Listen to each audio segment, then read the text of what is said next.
Hai semua, kembali lagi bersama Cerita Kasihnya. Kali ini kita ada di satu tempat yang enak banget, kopinya enak, makanannya enak, suasananya enak di daerah Gading Serpong ya. Namanya Kota Coffee. Dan hari ini kita akan ambil satu cerita yang luar biasa banget. Jadi ini sesuatu yang memberkati saya sekali dari cerita yang saya dengar sebelum terjadi syuting hari ini atau tag video hari ini atau podcast hari ini. Jadi ini saya berharap bisa menjadi satu berkat bagi kita semua sehingga ini benar bisa memberkati siapapun yang mendengar dan khususnya saya sudah terberkati terlebih dahulu. Dan tanpa panjang lebar di cerita kasihnya selalu kita ditemani dengan narasumber, kemudian ada saya sebagai host dan kemudian juga ada host baru juga ya, Novi. Nah, ini jadi setiap cerita kasihnya itu sesuatu yang baru gitu. Nah, jadi pesan yang orang yang baru dapat dan kita berharap juga cerita kasih ini bukan tentang siap saya hostnya, tetapi saya mau kalian semua menjadi hostnya juga. Dimanapun kalian berada, cerita kasih diharapkan menjadi sebuah tempat kalian itu bukan nonton, tapi kalian itu menjadi bagian dari cerita kasihnya. Tanpa panjang lebar, langsung saja saya kasih kesempatan kepada Bu Elisa. Ya, Bu Elisa boleh ceritakan sedikit latar belakang Ibu siapa, hingga mungkin apakah Ibu anak pejabat, anak raja, atau siapa gitu kan Bu, gitu ya. Silakan Bu. Oke, perkenalkan nama saya Elisa, saya seorang ibu rumah tangga dengan 2 orang putra. Saya terlahir dari keluarga Kristen, di mana pada waktu kecil seperti pada umumnya kita dibawa ke sekolah minggu, kita beribadah, dibaptis, bahkan pada saat remaja saya sudah melayani. Tapi semua yang, saya lakukan ini ternyata tidak membuat saya mengenal Tuhan secara pribadi. Saya hanya tahu, mungkin apa yang saya lakukan itu hanyalah sekedar, rutinitas, kebiasaan yang ditanamkan dari keluarga gitu. Setelah itu tahun 2014 ya, kami sekeluarga pindah ke Tangerang. Di sini kita belum tahu nih mau ke gereja mana, kita belum ada, sampai pada akhirnya suami saya itu berjumpa dengan salah satunya. Nah, teman lamanya ini yang mengundang suami saya untuk ikut komsel yang kebetulan diadakan di rumahnya. Akhirnya kami ikut ke sana dan dari sinilah kami menemukan sebuah tempat yang kita panggil sebagai, rumah ibadah kita itu. Nah, sebagai jemaat baru ya, pada umumnya kita ini disuruh ikut, salah satu program di gereja itu yang seperti sesi pemuritan gitulah. Nah, kita ikut sih di situ. Waktu itu salah satu fasilitator saya tuh bertanya kepada saya, "Bu, kalau selesai sesi ini apa yang Ibu inginkan?" Saya waktu itu cuman jawab, "Saya ingin dekat dengan Tuhan." Nah, ternyata Tuhan itu dengar ya apa yang saya jawab ini itu. Tuhan benar-benar membuat saya itu untuk lebih dekat dengan Tuhan, Lebih dekat dengan Tuhan. lebih dekat dengan Nah, Tuhan. ini menarik ya. Iya. Jadi kalau lebih dekat dengan Tuhan, pastinya harusnya yang sangat senang dong ya.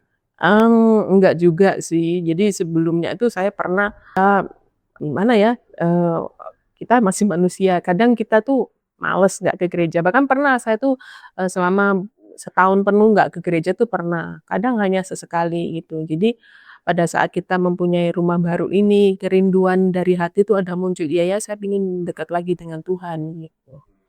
Gitu. Jadi, mendekat dengan Tuhan, caranya Tuhan nggak senang bagi saya gitu. Oh, mungkin Bu Novi ada mau Jadi Bu Elisa, momen hidup apa yang membawa perubahan besar buat Ibu? Perubahan besar yang terjadi dalam hidup saya tuh waktu tahun 2015 ya.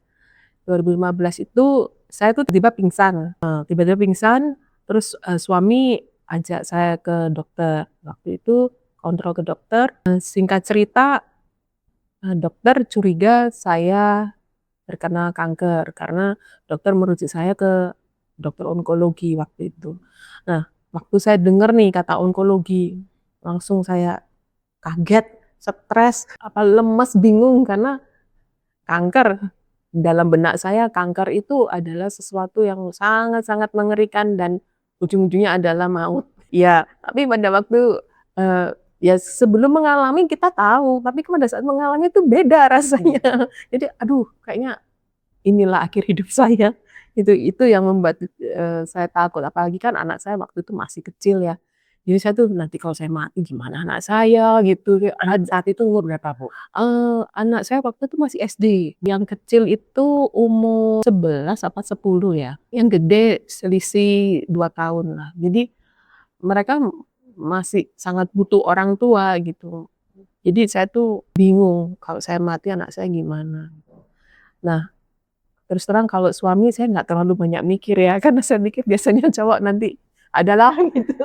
Yang saya bingung tuh anak gitu. Jadi itu yang membuat saya tuh, aduh gimana ya, gimana anak saya.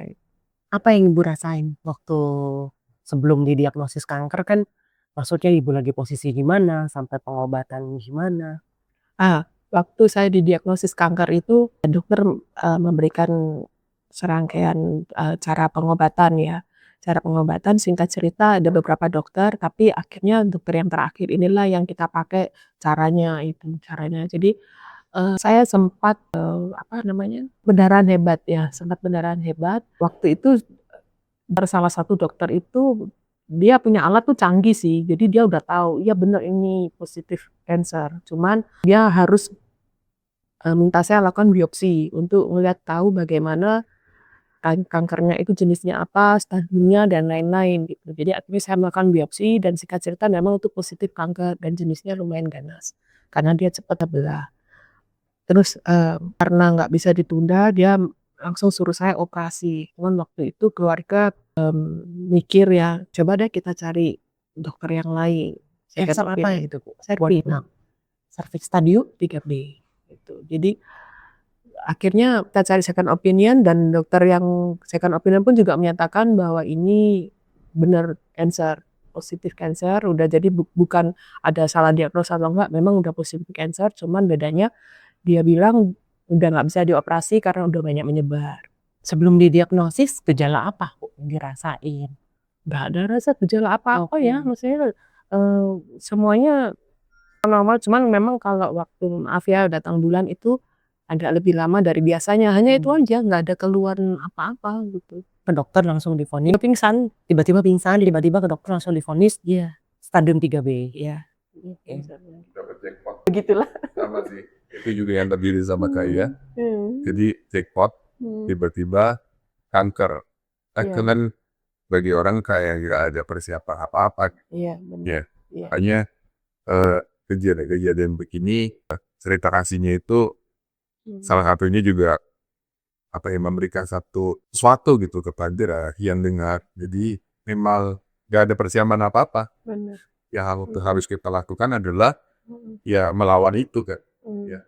Iya. Betul. Pengobatan apa, Bu? Maksudnya bisa ceritain nggak? Setelah didiagnosis kan ada pengobatan lanjutan kan ke rumah sakit. Bisa ceritain nggak? Iya, jadi sebelum saya melakukan terapi itu, saya sempat pendarahan hebat dan dibawa ke rumah sakit. Sampai di rumah sakit saya sempat muntah, terus saya koma. Ya, Selama? Saya 3 hari di ICU.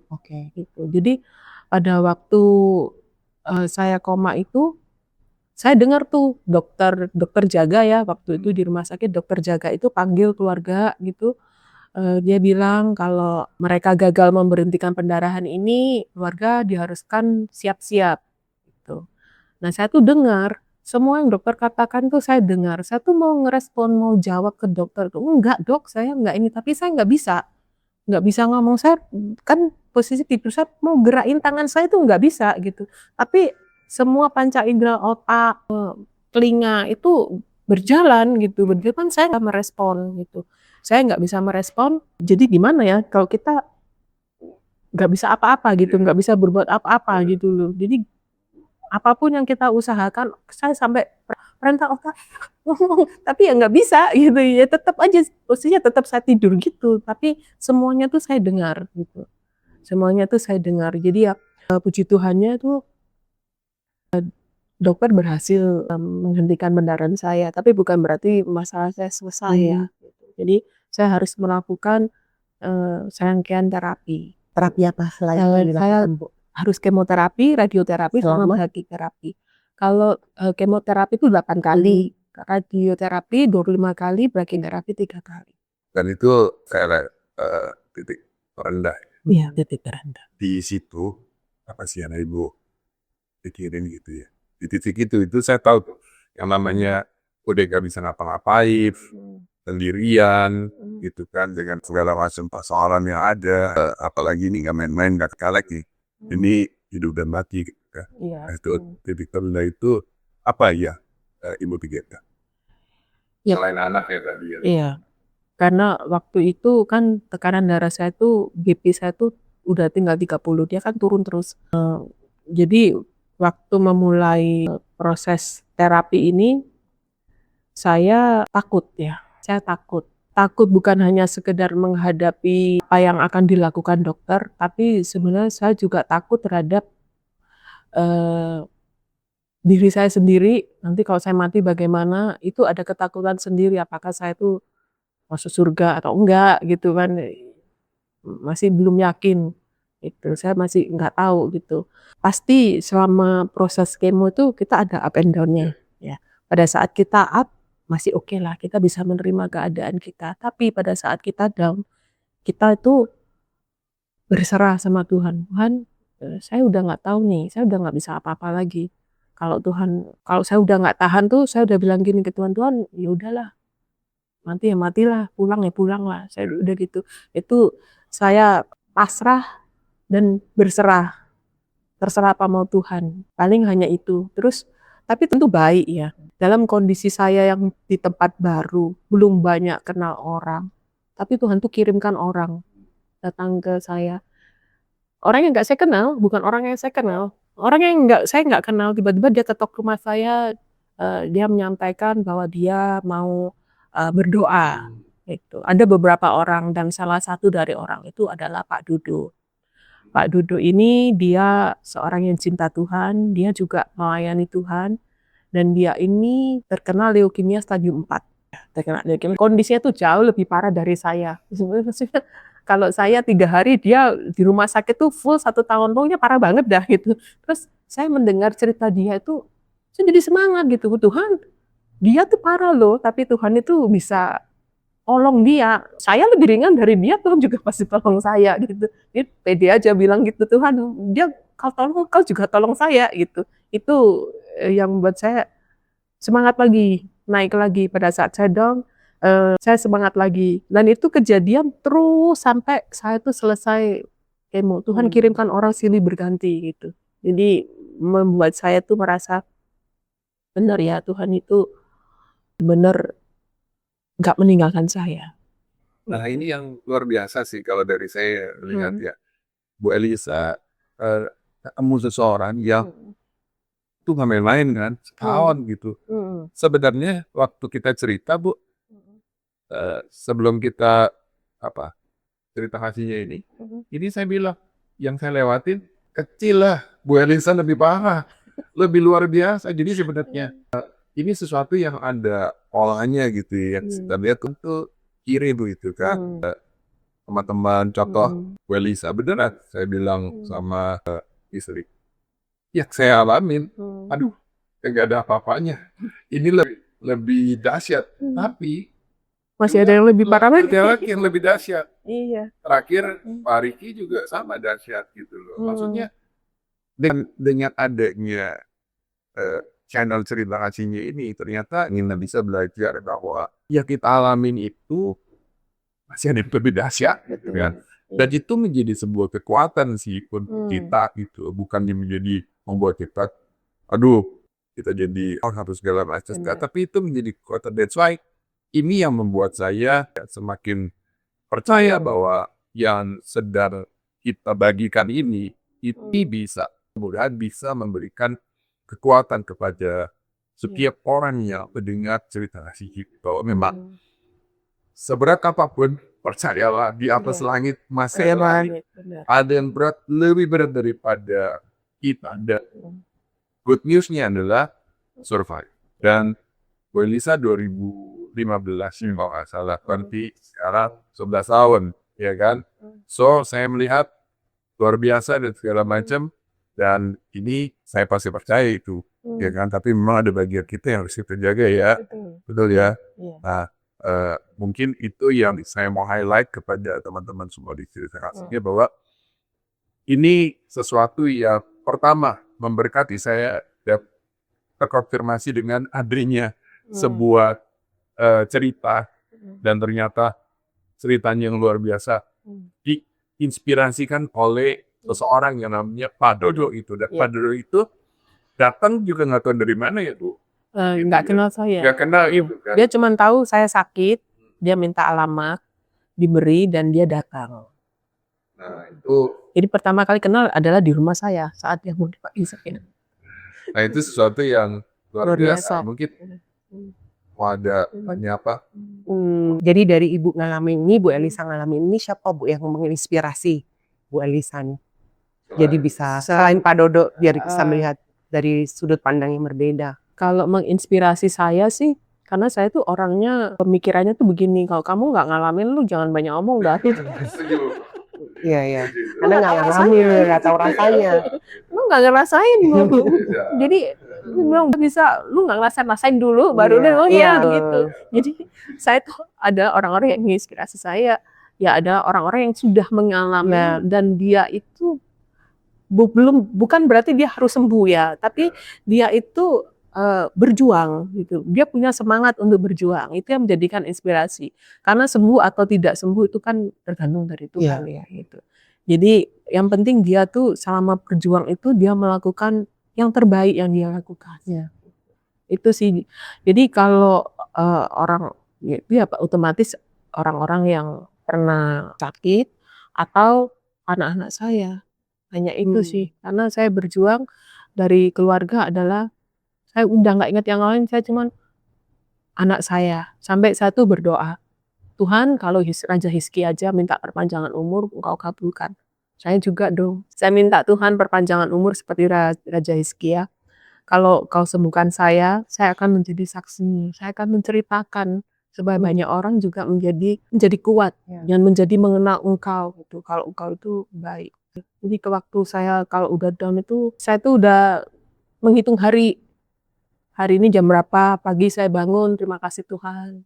Engkau sudah memberikan saya kesempatan hidup 1 hari lagi. Seperti itu. Sampai akhir tuh setiap hari saya terima kasih 1 hari lagi. Jadi hidup saya tuh hari demi hari. Udah nggak mikir bulan depan, nggak besok. Saya kasih kesempatan besok gitu. Terus seperti itu. Sampai akhirnya Tuhan menguatkan saya ya. Penyertaan Tuhan tuh menguatkan saya melewati semuanya. Dia sih lewat ya Bu. Puji Tuhan. Pun Nggak lewat pun saya tetap percaya. percaya. Saya tetap percaya. Jadi saya bilang ke Tuhan, Tuhan, saya percaya Engkau sanggup menyembuhkan saya. Saya sembuh atau nggak sembuh, Engkau tetap sanggup menyembuhkan. Saya berserah, benar-benar berserah kepada Tuhan udah. Memang dari yang saya pernah khotbahkan dulu, bahwa pertama, ketika ada masalah, pasti normal. Orang itu dalam kondisi yang menyerah atau berserah. Ya, nggak bisa apa-apa. Karena kalau belum berserah, ya masih kuat. Iya. Jadi pertolongan sometimes bisa tidak lebih cepat. Tapi ketika dia sudah dalam kondisi yang berserah, itu benar-benar apapun diberikan gitu kan. Mau hidup atau tidak, bukannya menyerah, tapi berserah. Dan berseru, berdoa kepada Tuhan. Karena otoritas juga ada di atas, di kita. Dan ternyata template-nya berjalan sama Tuhan begitu. Dan dia mengeluarkan sebuah solusi. Dan solusi itu adalah sesuatu yang menurut dia itu yang terbaik. Solusinya apa? Bisa ia dijawab, bisa tidak dijawab. Tetapi ketika dijawab, respon kita yang seperti apa? Berarti menjadi Saksi. Nah inilah yang ada di cerita kasihnya di mana setiap dari kita yang sudah pernah tadi ya Bu, yang harus ngelewatin gitu ya. Iya kan, nggak pernah kalau contoh kita ngopi di sini enak, ya karena kita udah ada di sini kan. Iya. Kalau kita cuma kakaknya enak sih di situ, ya enak apa sih? Kan mungkin kita tahu gitu Iya. kan. Nah jadi harus dilewatin dan ketika dilewatin kita bisa menyaksikan kan dengan cerita aslinya seperti ini tanpa malu kita berterima kasih ya ada satu tempat yang bagus gitu namanya Kota Coffee walaupun kita tidak di-endorse gitu kan tapi kita bersyukur loh ya tempatnya baik, karyawannya baik, kopinya oke dan ini menjadi sesuatu yang menurut saya bisa kita ceritakan ya. Nah, sekarang mungkin kalau dari saya sih seputar gitu ya mungkin dari Obi gimana ada sesuatu yang mau sampaikan ke Bu Elisa? Dari semua yang Ibu alamin, jadi pelajaran apa Bu yang bisa dibagikan ke teman-teman di cerita kasihnya? Pelajaran yang saya ambil itu adalah pada saat kita berserah, Tuhan turun tangan. Terus habis itu, Tuhan itu nggak akan pernah memberikan pencobaan di luar dari kekuatan kita. Kalau seandainya ada permasalahan, atau keadaan kayaknya seperti yang gelap, nggak ada jalan keluar, Tuhan pasti tidak akan meninggalkan kita. Dia akan mendampingi kita. Apapun hasilnya, Tuhan akan memampukan kita melewati itu. Itu sih pelajaran yang saya ambil. Dan ada satu yang saya tanya Bu, firman apa yang Ibu pegang? Oh. Di Mazmur berapa ya? Saya tuh lupa. Pokoknya kalimatnya tuh seperti ini. Aku tidak akan mati. Aku akan hidup dan aku akan memberitakan kebaikan Tuhan. Itu setiap itu saya ucapkan tuh aku nggak akan mati. Aku akan menceritakan kebaikan Tuhan. Dan itu benar Bu, karena firman itu hidup. Firman itu bisa perkatakan dan kita imani. Jadi saya setuju banget bahwa firman itu hidup dan harus diperkatakan. Aku tidak akan mati. Dan aku akan hidup dan menyaksikan menceritakan kebesaran Tuhan. Itu sebuah lompatan besar. There is hope di situ. Dan Tuhan selalu pegang janjinya dan firman itu adalah hidup. Jadi thank you so much Bu. Untuk sama-sama. waktu yang singkat ini, biarlah ini bisa memberkati kita semua. Saya sangat terberkati. Saya selalu encourage siapapun yang mendengar cerita kasihnya ini. Jika kalian punya sebuah pergumulan, gak harus cancer, apapun itu, dan kalian benar-benar bisa melihat dari sudut pandang yang laki gitu, sudut pandang yang luar biasa, yang pastinya bukan kemampuan kita, tapi kita percaya kepada Dia adalah Bapa yang baik. Bapa yang baik tidak mungkin mengecewakan, dan janjinya adalah janji kehidupan dan keselamatan. Amin. So, selalu terhubung di cerita kasihnya, dan di cerita kasihnya ini selalu ada lagi. Nanti lagu dari Bu Elisa ini, nanti kita akan publish gitu ya. Hanya tunggu ya waktunya setelah gitu. Oke? Terima kasih ya. Panjang lebar, Elisa. terima Terima kasih.